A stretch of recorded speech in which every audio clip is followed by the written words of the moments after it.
DSC notification కోసం లక్షలాది మంది అభ్యర్థులు ఆందోళన చెందుతున్నారు, ఆశగా ఎదురు చూస్తున్నారు. విద్యామంత్రి గౌరవనీయులు లోకేష్ గారు డిఎస్సికి సంబంధించి ఒక రోడ్ మ్యాప్ ప్రకటించాలని చెప్పేసి నేను కోరుతా ఉన్నాను. కారణం ఏంటంటే ముఖ్యమంత్రి చంద్రబాబు నాయుడు గారు జూన్ 12వ తారీఖున డిఎస్సి నోటిఫికేషన్ కోసం 16,347 పోస్టులు భర్తీ చేయడానికి సంతకం చేశారు. నవంబర్ 6లోగా నోటిఫికేషన్ వస్తుందని చెప్పారు. ఈలోగా ఎస్సీ వర్గీకరణ తెర మీదకి వచ్చింది.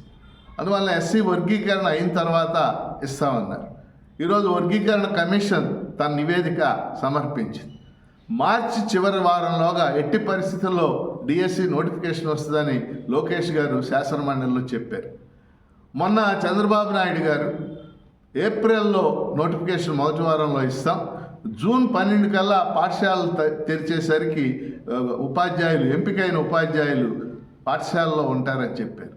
కానీ ఇవన్నీ కూడా ఆచరణ సాధ్యంగా కనపడటం లేదు.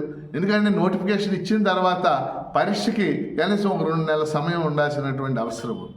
అందుకని ఈ సందర్భంగా అభ్యర్థుల తరఫున నేను గౌరవ విద్యామంత్రి గారిని కోరేది ఏంటంటే, వెంటనే డిఎస్సికి సంబంధించి ఒక రోడ్ మ్యాప్, ఖచ్చితంగా నోటిఫికేషన్ ఎప్పుడు ఇస్తాం, పరీక్ష ఎప్పుడు నిర్వహిస్తాం, ఎప్పటిలోగా ఫలితాలు ఇచ్చి ఉపాధ్యాయులను ఎంపిక చేసి స్కూళ్ళకు పంపిస్తాం, ఆ నోటిఫికేషన్ మార్గదర్శి ప్రణాళిక అంటే ఒక రోడ్ మ్యాప్ ప్రకటిస్తే దానికి అనుగుణంగా అభ్యర్థులు వాళ్ళు సంసిద్ధులు కావడానికి అవకాశం ఉంది.